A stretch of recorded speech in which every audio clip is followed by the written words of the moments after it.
kembalinya Misa dan Arga dari kandang singa, kini mereka telah memasuki kembali rumah utama.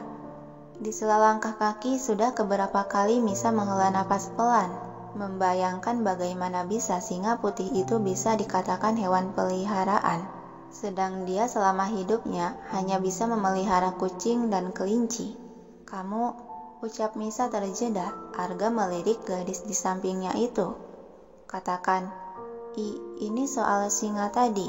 Seketika ucapan Misa terputus saat jemari Arga dengan tiba-tiba menyentuh bibirnya. "Jika kau sedang denganku, jangan memikirkan hal lain." "Tapi aku, singa itu..." "Misa," tegas Arga membuat gadis itu mendesah pelan, mengalah dan diam. Ketika sudah di pertengahan anak tangga, Misa menghentikan langkahnya. "Aku haus, mau ke dapur dulu." Dia hendak berbalik, namun dengan gerakan cepat, Arga meraih lengan Misa. "Tidak perlu." "Tapi aku haus, mau minum." "Ikut." Arga kembali berjalan menaiki anak tangga yang mau tidak mau Misa dengan pasrah mensejajari langkah kakinya. Sesampainya di dalam kamar, Arga langsung mengunci pintu dan menuntun gadis itu berjalan ke arah sofa.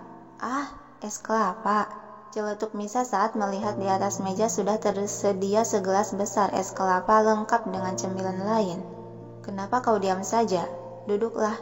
Arga menepuk sebelah bagian sofa yang kosong. Segera Misa mengambil duduk di sofa dan tanpa basa-basi lagi, dia mengambil gelas es kelapa dengan 2 pipet itu. "Kok ada 2 pipet?" Arga mengambil alih gelas. "Minumlah." Titah dia mengarahkan 1 pipet itu ke bibir Misa. Karena rasa kering dalam tenggorokan, Misa langsung menyeruput cairan tersebut sampai habis setengah gelas, membuat Arga yang melihatnya menyunggingkan senyuman. Kemudian dia mengambil pipet satunya lagi dan ikut menyeruput es kelapa tersebut. Misa tersentak langsung melepaskan pipet tersebut dari bibirnya saat jarak wajah mereka sangat dekat. "Kamu kan bisa tungguin aku selesai minum." "Aku juga haus," jawab Arga sembari menyimpan kembali gelas itu ke atas meja. "Ya, tapi..." Lagi-lagi ucapan Misa tercekat dalam tenggorokan saat secara tiba-tiba Arga menangkup kedua sisi wajahnya. "Misa." "Hah? Apa?" Tatapan waspada Misa. "Karena kau sudah menerima hadiah dariku, sekarang giliranmu membalas hadiahku." Alis Misa tertaut aneh. "Hah? Balas?" Arga mengangguk tipis sembari bergerak perlahan mendekatkan wajahnya ke wajah Misa sampai dahi mereka saling menempel. Apa yang kamu inginkan?" Tergagap Misa sudah merasa panas dengan jantung berpacu sangat cepat. Terurai senyuman misterius dari bibir Arga seraya menjauhkan wajahnya. Namun dengan tiba-tiba dia beralih merangkul bahu Misa. Lalu dia mengangkat tubuh gadis itu dengan posisi digendong di depan. "Kamu, apa yang kamu lakukan? Turunkan aku!" berontak Misa dalam gendongan. Namun Arga malah tersenyum mulai melangkahkan kaki menuju ranjang. Hei, kamu mau apa?" panik Misa dalam gendongan. Arga menjatuhkan tubuh gadis itu ke atas kasur dan langsung memerangkapnya oleh kedua tangan, sehingga Misa terperangkap dalam kukungan, tidak bisa bergerak kemana-mana. Apa yang kamu inginkan?" Waspada Misa menatap netra Hazel yang sedang menatapnya penuh minat itu. Secara lembut Arga menarik kerudung di kepala Misa dan melemparkan sembarang ke sekitar kasur. Hei! Pekik Misa terkejut akan gerakan mendadak itu. Lalu Arga menjatuhkan kepala ke ceruk leher Misa dan mengendus aroma sampai hembusan napasnya menerpa kulit. Yang seketika panas mulai menjalar ke seluruh tubuh Misa menciptakan getaran di sekujur tubuh. "Misa, berikan hakku sekarang," bisik Arga seraya mengecup kecil di sekitar leher, semakin membuat Misa terlena oleh godaan. Tapi kamu..." Dengan kokoh Arga melingkar memeluk pinggang ramping gadis itu sembari terus melancarkan aksinya untuk menggoda. "Aku menginginkanmu." Oh Tuhan, dia meminta hak tentang hubungan intim lagi. Apa kali ini aku tidak bisa terlepas darinya? Batin Misa menatap lelaki yang sedang mencumbunya itu. Sejenak Arga menghentikan pergerakan. Dia menatap meminta persetujuan. Misa, aku sudah melakukan sesuai syaratmu. Sekarang aku menagih janjimu. Misa membalas menatap netara Hazel yang sudah berkabut dipenuhi oleh nafsu itu. Aku belum mandi. Lingkaran lengan Arga mengerat seakan tidak mengizinkan gadis itu bergerak. Aku menginginkanmu sekarang juga.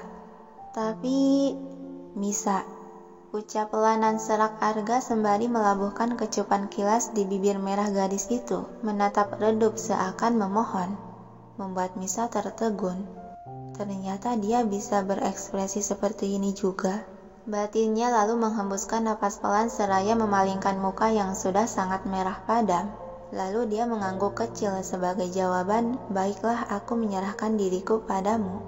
Yang seketika senyuman senang di bibir Arga terulas. Aku akan melakukannya dengan lembut, ucap pelan Arga sembari melabuhkan kecupan di kening Misa. Menurut buku, saat melakukan pertama kali akan terasa sakit bagimu. Jadi kau boleh menggigit lenganku atau mencakar punggungku untuk mengalihkan rasa sakitmu. Bisik Arga di telinga yang hanya dibalas manggutan pelan dari Misa. Pada akhirnya obat dari Cesa pun tidak berguna sama sekali. Tapi sudah sejauh mana dia mempelajari soal itu? Aku akan tahu di akhir nanti, batin Misa.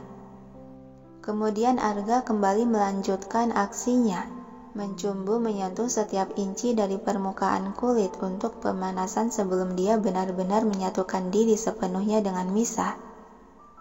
Setelah beberapa jam kemudian, dalam ruangan itu masih dipenuhi oleh suara lenguhan dan desahan dari kedua insan yang sedang menyatukan diri. Aku salah mengira dia masih polos. Bagaimana bisa dia berubah jadi seliar dan selihai ini? Aku tidak bisa bertahan lagi. Aku sungguh menyerah.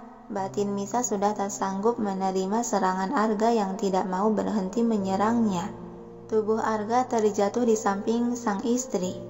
Misa, sekali lagi, bisiknya dengan bibir tak henti terus mengecup kecil. Misa menutup bibir yang terus mencumbunya itu sehingga pergerakan Arga terhenti. Berhenti? Bagaimana bisa kamu tidak merasa lelah sih? Arga menarik tangan Misa yang menutupi bibirnya. Ini masih kurang. Hah? Apanya yang masih kurang? Kita lakukan sekali lagi. Hah? Tidak. Ucapan Misa terbungkam karena dengan buas Arga menciumnya dan terjadilah lagi penyatuan diri dua insan itu. Dasar siluman singa, benar-benar si buas tak kenal lelah, batin Misa berteriak. Sampai beberapa saat kemudian, mereka berdua kini terbaring dengan tubuh masih polos di dalam satu selimut. Misa yang sudah kehabisan tenaga kelelahan sudah terlelap dalam tidur. Berbeda dengan Arga yang masih terjaga asik memandangi wajah cantik gadis yang tertidur tenang itu. Tangan dia terulur menangkup dan membelai wajah Misa secara pelan dan lembut. Tidak lupa juga dia menghadiahkan kecupan lembut di kening dan puncuk hidung. Lalu merebahkan kepala dengan jarak wajah yang sangat dekat dengan wajah Misa. Misa, sekarang kau sepenuhnya menjadi milikku. Ucap pelan Arga dengan sekali lagi melabuhkan bibirnya di bibir merah gadis itu. Sehingga Misa yang belum terlalu pulas merasa terusik mengerjapkan mata yang langsung dihadapkan dengan wajah Arga. Kau sudah bangun. Mendengar ucapan itu seketika kedua mata Misa melebar menatap waspada. Kamu, cukup. Aku tidak akan mengizinkanmu meminta tambah lagi. Kekehan pelan di bibir Arga mengusap pipi Misa. Tenanglah, aku akan menyudahi menyentuhmu. Desah kelegaan berasal dari mulut Misa melonggarkan kewaspadaan. Misa. Misa membalas menatap netra Hazel Arga yang sedang menatapnya dalam. Soal perjanjian itu, benar. Di perjanjian kamu kan tidak akan menyentuhku. Kenapa sekarang malah kamu menyentuhku? Secara tiba-tiba Arga memeluk dan membawa Misa ke dalam dekapan yang seketika membuat gadis itu terbelalak terkejut. Kamu lupakanlah soal perjanjian kontrak kita. Hah? Tertegun Misa. Dia ngomong apa? Dekapan Arga di tubuh Misa semakin mengerat seakan takut kehilangan. Sejenak dia menghela napas pelan sebelum meneruskan berbicara. Sampai kapanpun kau akan tetap menjadi wanitaku. Misa mendorong dada bidang lelaki itu dan mendongak menatap kedua bola mata Arga mencari kejujuran. Yang sorot mata itu tersirat kesungguhan. Kamu kontrak kita? Secara dadakan Arga melabuhkan bibirnya ke bibir merah gadis itu. Misa, aku tidak akan melepaskanmu, bisik Arga di sudut bibir Misa, kemudian kembali mencium dengan lembut bibir merah itu. Misa memejamkan mata mencerna setiap kalimat yang dia dengar tadi, memahami situasi. Apa ini? Apa yang terjadi dengannya? Kenapa dia tiba-tiba jadi begini? Apa itu artinya perceraian kita tidak akan terjadi?